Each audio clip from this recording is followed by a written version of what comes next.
Welcome to the Teamwork Advantage podcast with Greg Gregory. Join us as Greg interviews powerful thought leaders and successful team and leadership experts from across the country on teamwork, leadership, and organizational culture. Now let's check in for this week's episode. Welcome back to the Teamwork Advantage. It's a podcast that we're dedicated to the growth, development, and advancement in three key areas: teamwork, leadership, and culture. My name is Greg Gregory, founder and host of the Teamwork Advantage, and we're excited to have a guest with us this week, and someone that I've admired for the last few years. And it's interesting because he's one of the closest guests I've had to my location here in Annapolis, Maryland.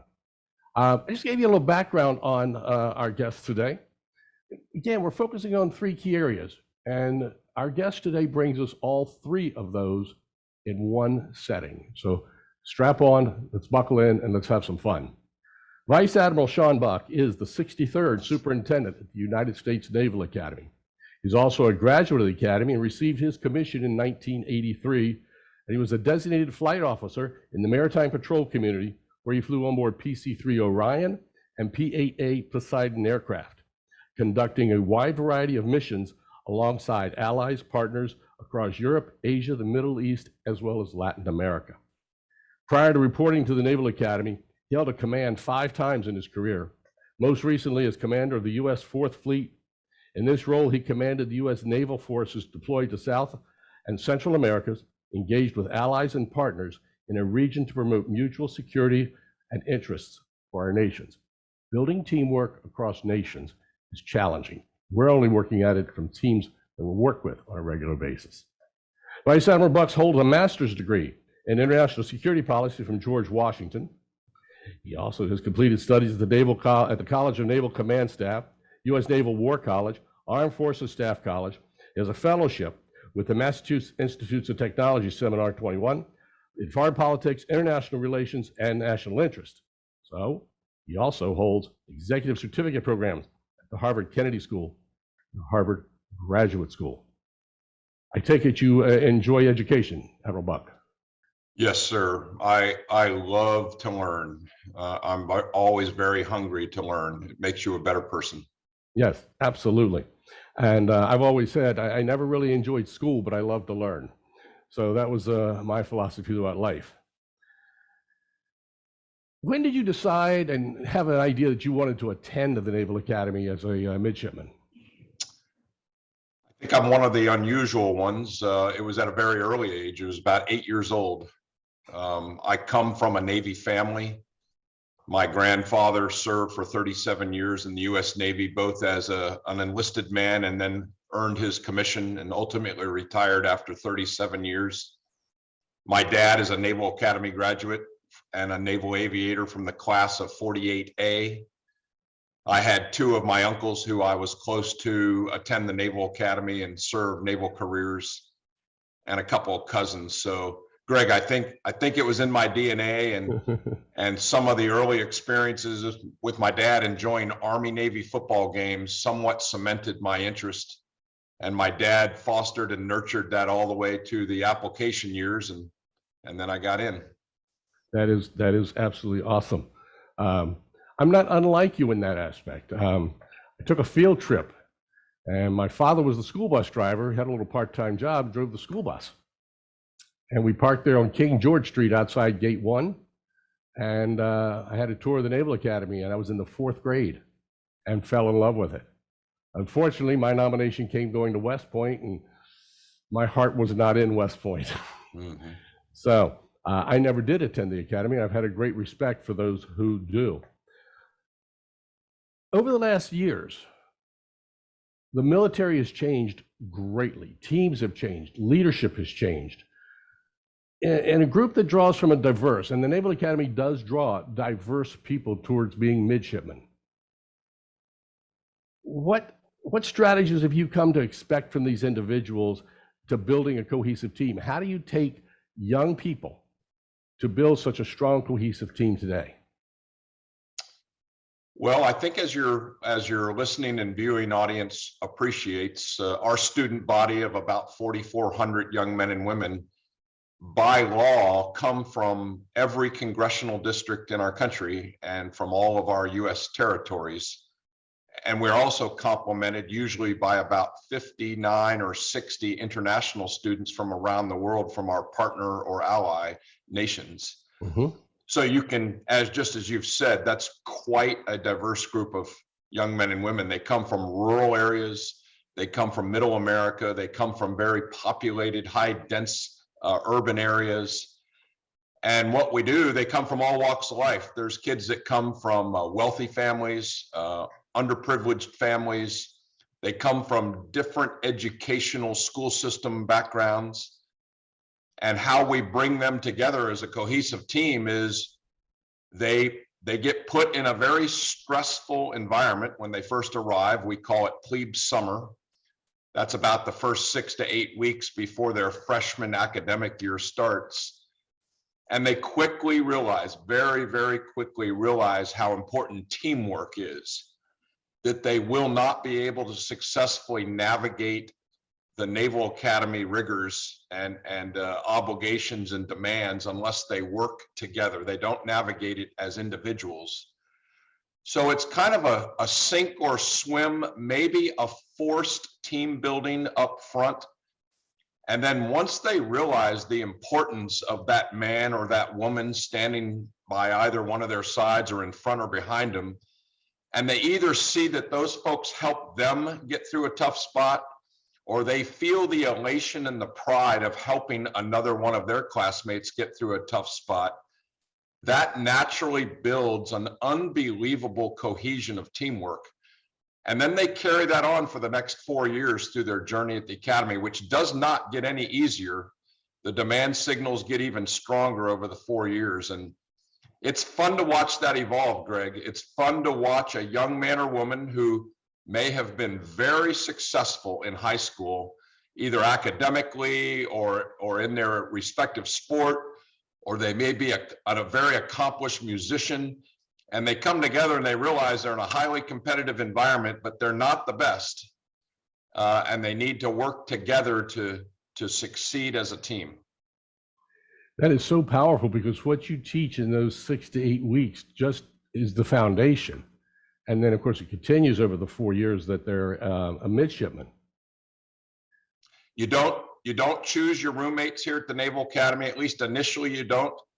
So most of your choices, we like to kind of joke, most of your democratic rights are taken away, and then we give them back to you one at a time during your plebe year.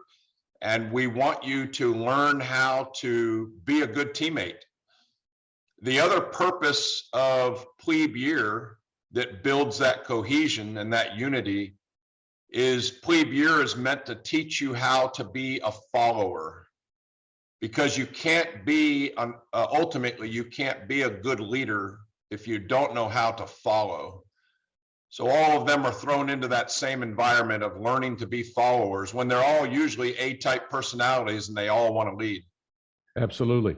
There are so many courses out today on leadership, and there's very few out on followership.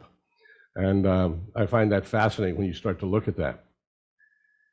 When a midshipman graduates, they're either going to go into the US Navy or the Marine Corps.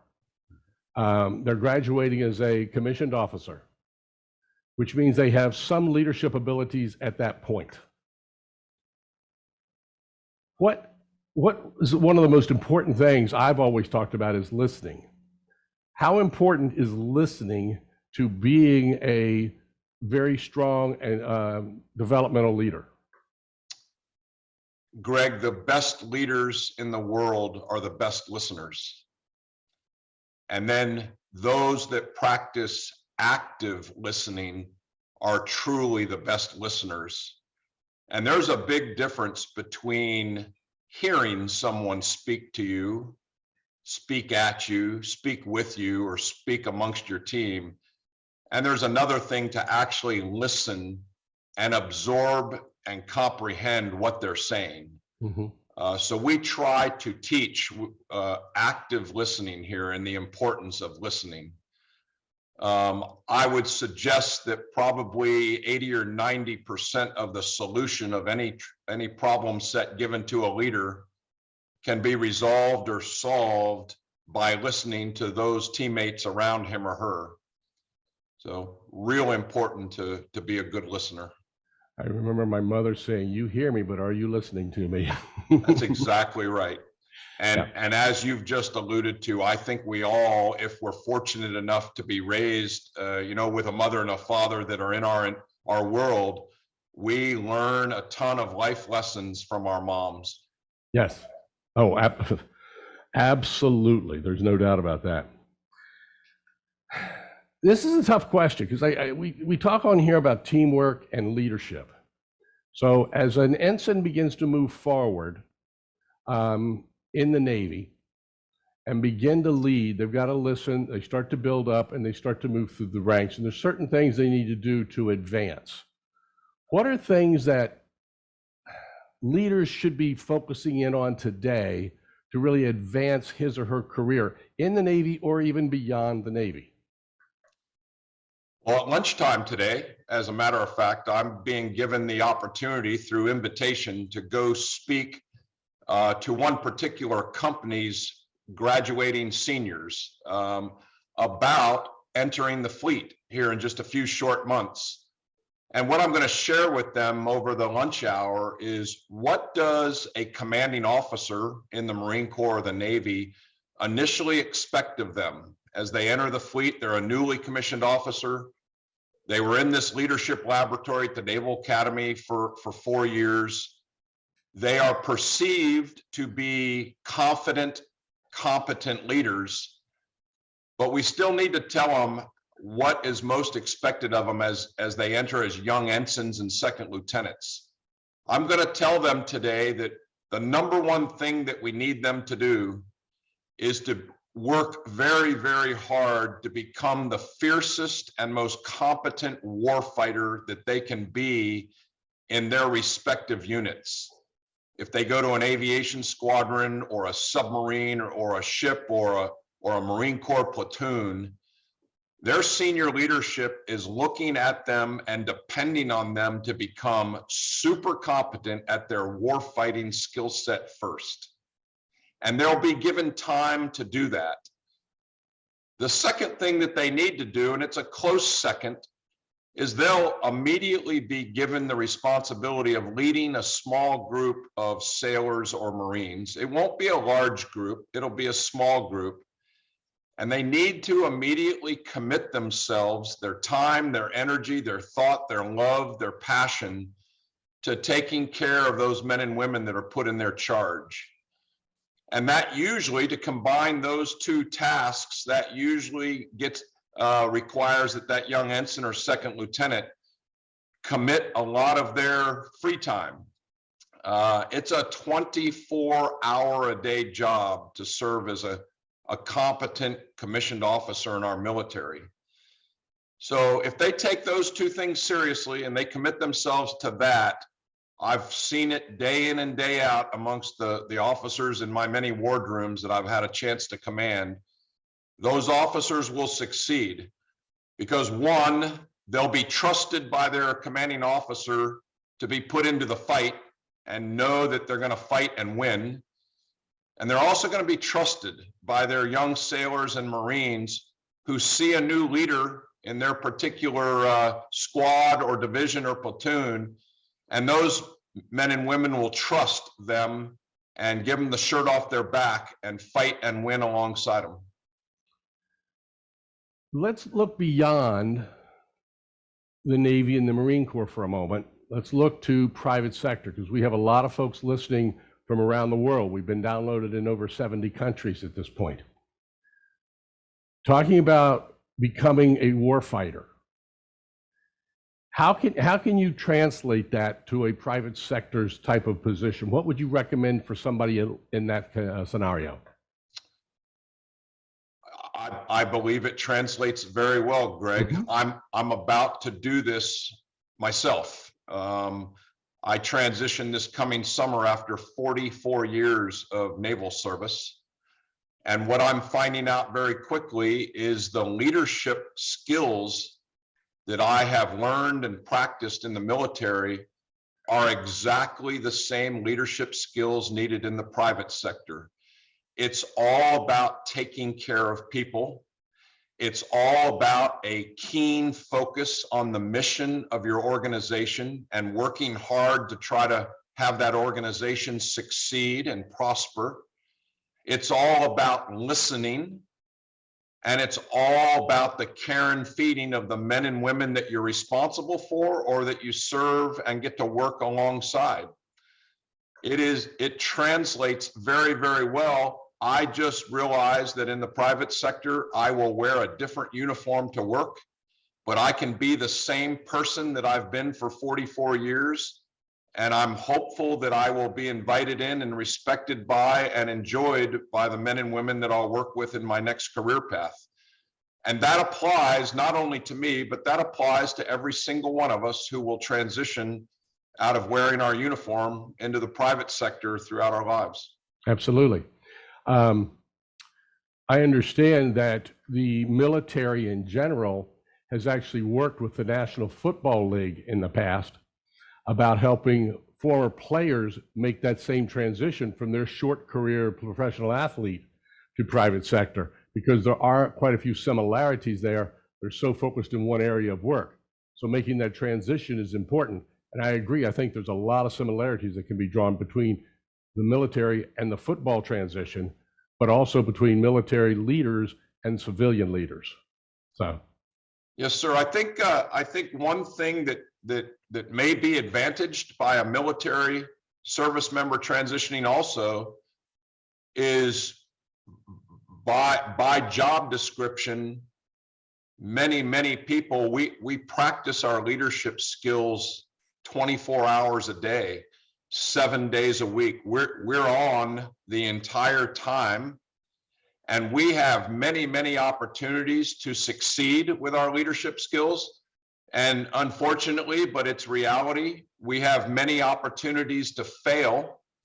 And when we fail, we have that opportunity to analyze that and learn why we failed and how we could do better the next time. And what that allows us to bring to another team in the private sector is confidence, not arrogance, but confidence in our leadership skills, that we won't shy away from tough issues or tough problems, and that we're very willing to join with everyone else and lead through and talk through and plan through and then execute a plan to make our team successful. Okay. I'm proud to be one of those people, and I'm hoping that I'll be able to contribute very well with the skills that I'm bringing out of the Navy. And I think that goes a lot to understanding that and recognizing the transition. So over your 44 years in the Navy as a commissioned officer, things have changed significantly. What traits are you, or what traits should we as a nation today be looking for in our young people looking to enter the Naval Academy and become midshipmen? Loyalty, commitment, courage, a deep-rooted sense of patriotism, and a desire to be part of a team that's much bigger than themselves. And then if I could take us back just briefly into that discussion about listening, one of the biggest things that's missing in society today is civility. We're not taking the time to be civil to one another and respect each other's opinions. And you can do that much better by listening to one another, actually slowing down and taking the time to listen and appreciate what all of your teammates bring to the fight or bring to the organization. And to be more inclusive, you can be so much more inclusive on your team if you take the time to listen and get to know your people and realize what each and every one of you contributes to the team effort, because not one single person on that team has all the skills needed to have the team succeed. It's that leader who can aggregate all of the individual skills from their folks. And you figure that out by listening and learning about your people. It's you've echoed so much of what a lot of my friends have said over the last months and years. Civility, listening, conversing, not talking at everything. The generation coming out today, as with every generation that comes out, there's always something about, well, this generation, something of that nature. What are you noticing in this generation coming out today? Say the midshipmen that have graduated the last 3 to 5 years and the ones that are graduating now. What are you noticing? Well, let me first tell your audience that they should have no fear that this current generation of young men and women who are voluntarily joining our military services, they're awesome. They're really, really good people. They're patriotic, they're committed, they're courageous. Nothing has changed in those core characteristics of who we're getting in the military. Now, what has changed, Greg, and I've learned this from being a dad. I'm the proud father of a 37-year-old son and a 34-year-old daughter. They were born in the 80s. I don't know what generation that makes them, maybe millennials, maybe. But one thing that all the leaders need to know these days is this current generation of young folks want to know why. They ask the question why a lot. And you and I would suggest you and I are about the same age, same demographic. We didn't necessarily find encouragement from our environments and our parents to ask why. We were just told to do and to shut up and put up and do. Absolutely. But this young generation, they want to know why. And what I have found out to be very, very effective and to succeed with all these teammates is I slow down and I take the time, if I can, to tell them why. And then they love it and they understand it better. They have clear direction on what their role is and what I'm asking them to do. And we always move forward and crush it and kick ass. Yeah. So everyone needs to understand, take a little bit of time to tell your folks why. Mm-hmm. My father used to say, it's not yours to ask who or why, just shut up or die. Exactly. And that's not the way it is today. That's right. You know, there's the Simon Sinek TED Talk, it starts with why. And I believe that when somebody knows why, they will figure out how. If you only tell them how without the why, they may struggle. They may get there, but they will struggle. Hear, hear. So that's what that ties into. So let's go back. You graduated from the Naval Academy in 1983. That was the third year that women graduated from the Naval Academy, from any of the service academies. And I believe in 1980, there were 55 women in that graduating class. That's correct. First off, what was that like for you being in the first, because if you were graduating in 83, they would have been your senior officers at that point, am I right? That's right. So I arrived in Annapolis in the summer of 1979. And the senior, so I was a freshman in the summer of 79 to start. And the senior class that were about to enter and embark on their fourth and final year at the academy were the ones that would graduate the next year in the spring of 1980, the very first graduating class of women in the service academies. And they served, the senior class at a service academy served as the leadership of the entire student body. In our case, that's called the Brigade of Midshipmen. And there weren't very many women here, but they were in leadership positions because this is a leadership laboratory, and each and every midshipman is given the opportunity to learn how to lead and build your leadership skill set. And I found myself coming to the academy with a female squad leader. One of those women was my immediate superior in command. At the time, her name was Barbette Henry. her married name now is Barbette Henry Lowndes. And she was my squad leader, and she had contact with me probably 16 or 17 hours a day. And it was her direct influence on me and the members of my squad as my initial impression of the United States Naval Academy, of the United States Navy, squaring us all away and teaching us how to be better midshipmen, better sailors, and to understand the value system and the expectations of the new command that I had joined, the United States Naval Academy. Those ladies had a tough journey. They did a real nice job, but they had a tough journey because they were not yet truly welcomed and partnered with all of the men that were serving. It had been a completely male-dominated organization up until that point. So they had a lot of things to prove, probably more than a young male had to prove. And I feel as though all those ladies were heroes. They were trailblazers. They did a great job. They persevered. Barbette Henry went on to serve 30 years in the United States Navy and retired as a Navy captain, a very senior rank in our Navy, as a supply officer. She did very, very well.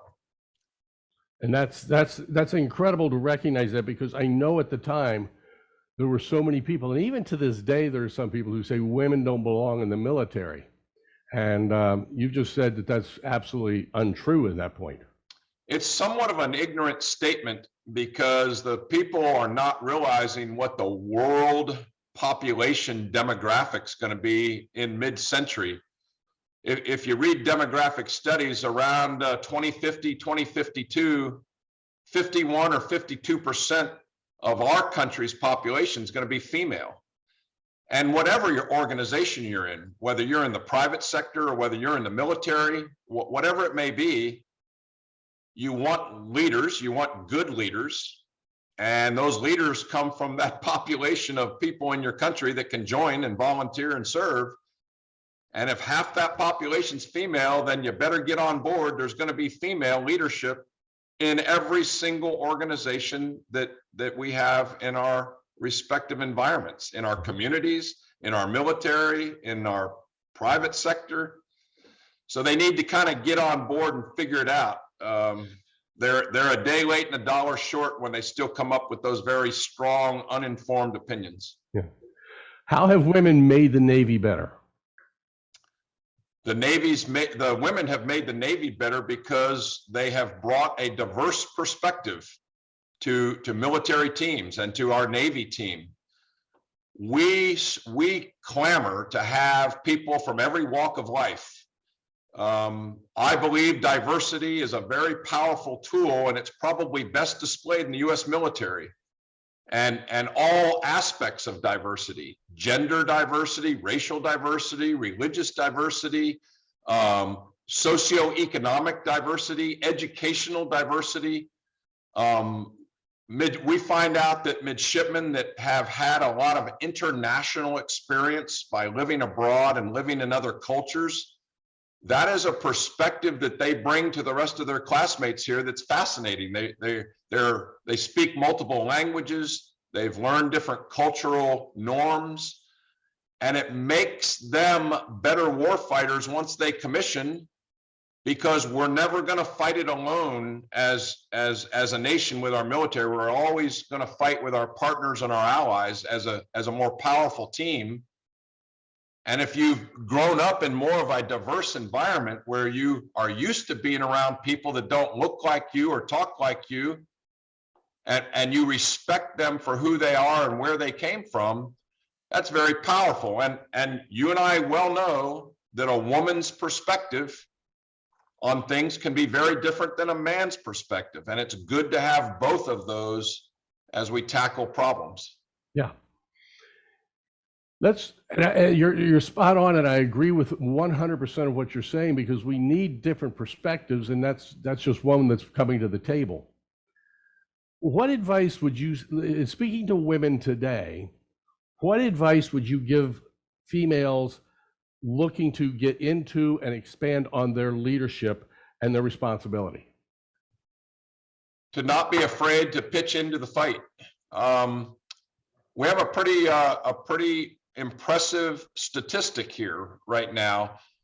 So as I shared with your audience at the beginning, the Brigade of Midshipmen, our student body, is 4,400 young men and women, about 1,100 per class across the 4 years of undergraduate students.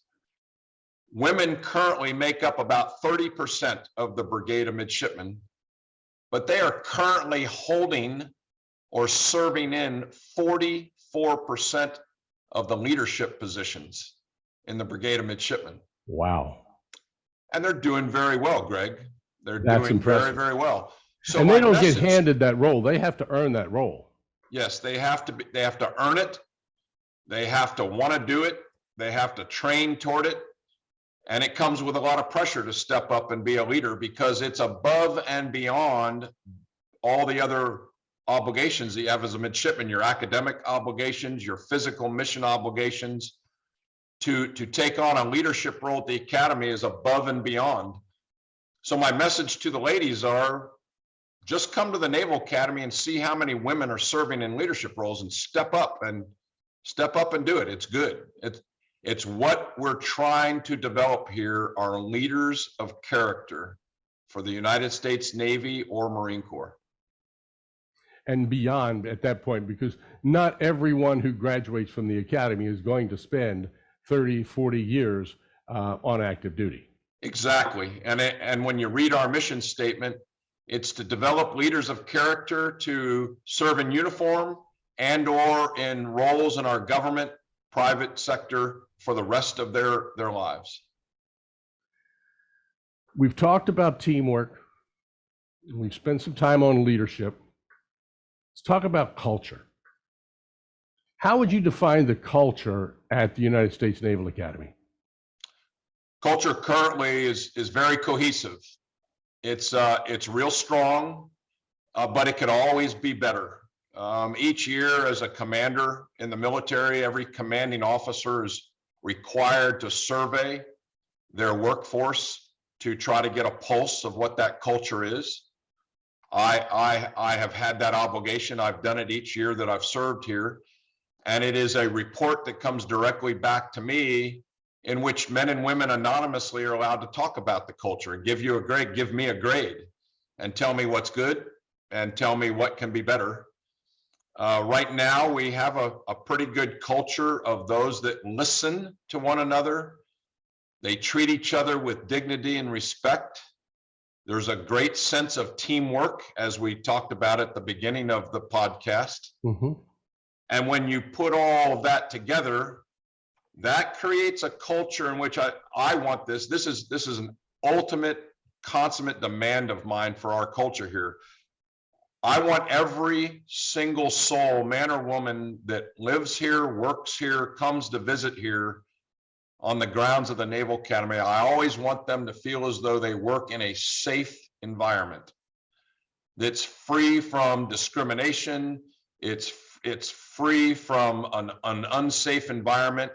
They feel valued, they feel welcome, they're listened to. Those key things are critical here, and I'm proud to tell you that I believe the culture here amongst not only the Brigade of Midshipmen, but all of the men and women who work here and serve the Brigade of Midshipmen and develop these young folks, they feel safe. They like to come to work. They're proud to come to work. They like their teammates, and they think that they work in a good environment with a good culture. And that's powerful to know. That's where we are now. I'm assuming that over your career that you at some point were in an environment where you did not necessarily approve, or the culture was not what you expected. What was that like for you, and were you able to go in and try and change that culture? Yeah, so let me continue to focus on the culture of the Service Academy and the Naval Academy itself. Okay.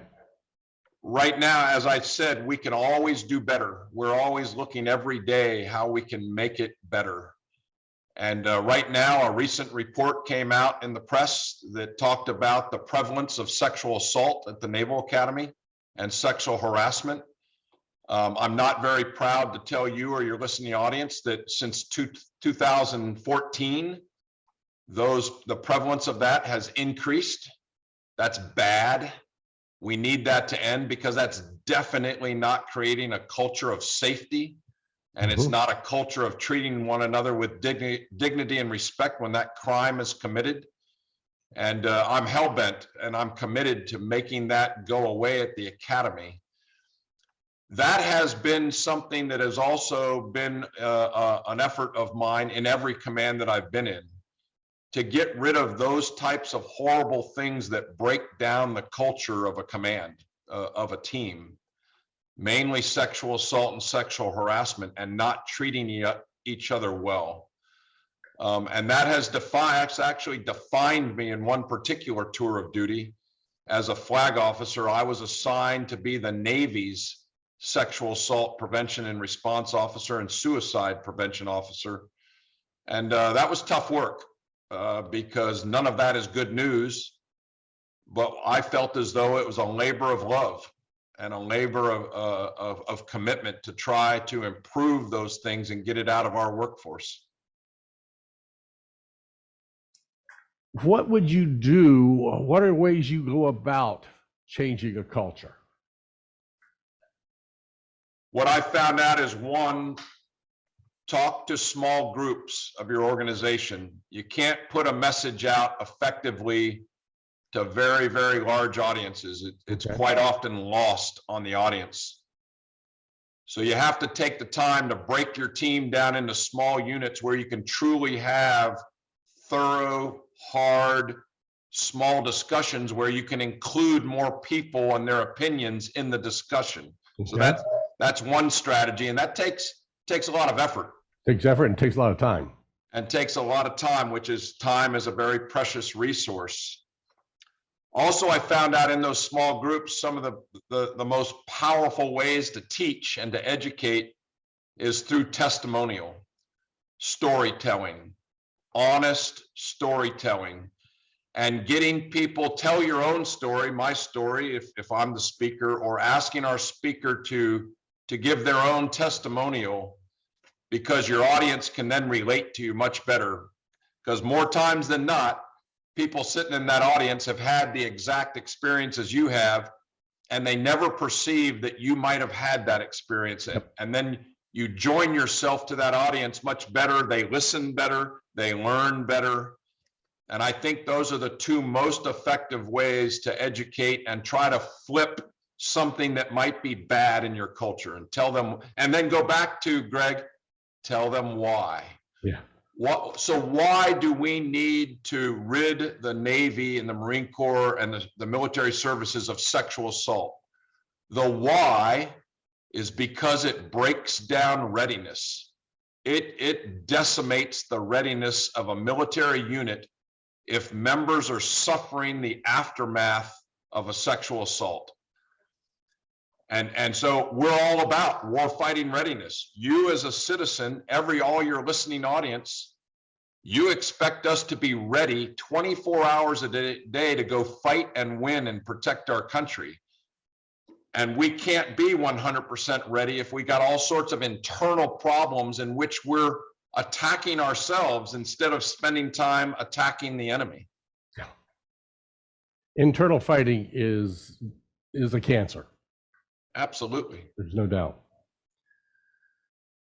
If we look back on your career, what's one of the most difficult situations you were in, either as a team member or as a leader, and how did you get through that? Well, to answer that question, there are 3 examples I'd like to share, not in great detail, but I'd like to share that they were the most difficult, but they're also the 3 scenarios in which I am most proud that I led and served to try to solve. And they all have to do with humanitarian assistance or disaster relief. And these are in order. This global pandemic, COVID, being at the helm of the Naval Academy and leading this organization and this school and this team through a global pandemic was very, very difficult because there was no playbook. Nope. None of us had a playbook. None of us were instructed on what to do or how to do it. But through good listening and good teamwork and learning, we figured out how to navigate that problem together. But really, really challenging, really hard. But I'm proud of the team that we got the Naval Academy through that safely, effectively. We never shut down. We kept on going, and we've returned to a sense of normalcy here, and I'm very proud of that. The second one was in 2011. I was a flag officer. I was in command over in Japan. And I lived in Japan during the Great Northeast earthquake, 9.1 on the Richter scale, the second most powerful earthquake in recorded history of the world. And from that earthquake, then 21 minutes later, created one of the worst tsunamis to ever strike a population. And then about 2 hours after that, the Fukushima nuclear power plant that was hit by the tsunami began to melt down and create a radiological disaster in Japan. And I was about 85 kilometers from the epicenter of that earthquake at the time when it hit. I was in command and spent about the next 6 to 12 months of my service helping the Japanese and helping the country of Japan recover from that earthquake, tsunami, and nuclear meltdown. And then the third one was I was the senior officer put in charge of a coalition search for a lost Argentinian submarine in the South Atlantic Ocean. 44 souls on board. One of those souls was the Argentina's first female submariner in their Navy. Submarine lost at sea. I spent about 111 days looking, initially search and rescue.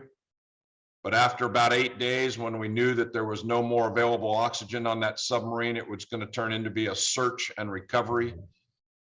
From one Navy to another, from one partner nation to another partner nation, we were hell-bent to try to find that submarine and recover them and bring all those sailors home to their families. We failed. We did not find that submarine. It was ultimately found about a year later by Robert Ballard, the famous explorer who found the Titanic. It was found in 19,000 feet of water, submerged and just a pile of heap.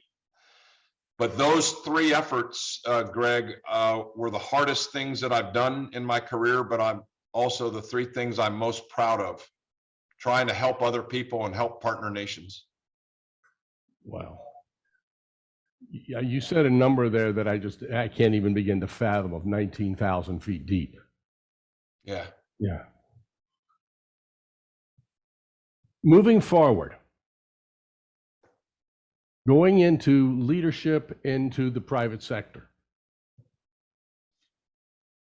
speaking to other professionals that are coming along behind you now, as you leave the United States Navy, what are three key things you want to tell the leaders of tomorrow? Continue to have faith in the men and women that raise their right hand and volunteer to serve in our Navy, in our Marine Corps, and in our military. Our country's still producing really good people.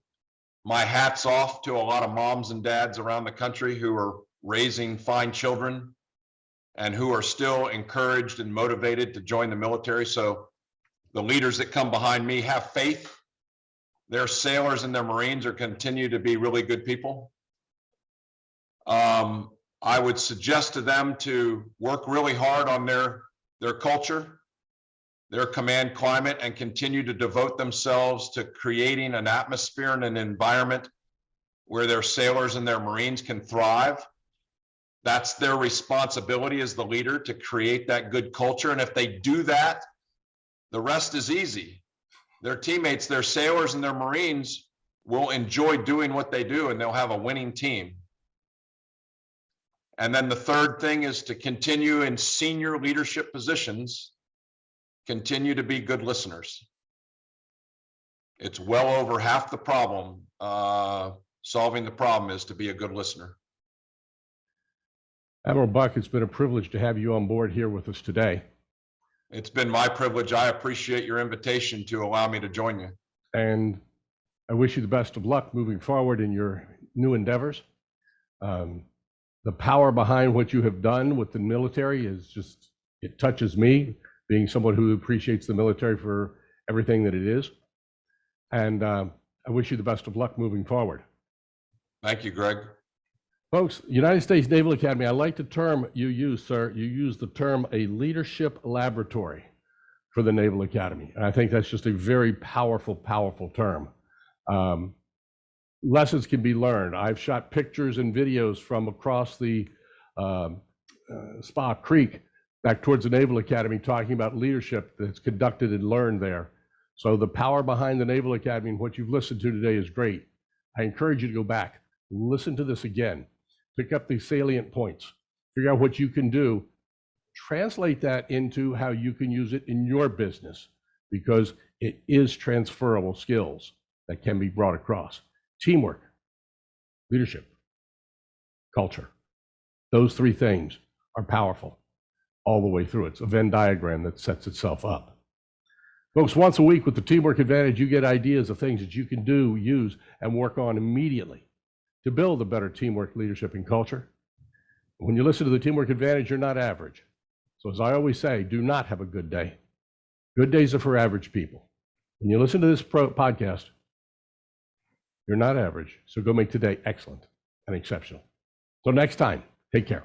Bye-bye. You've been listening to the Teamwork Advantage with Greg Gregory. Be sure to like, subscribe, and activate the bell icon to be notified of future episodes. To learn more about how Greg can help your organization develop a powerful winning culture, visit TeamsRock.com. That's TeamsRock.com.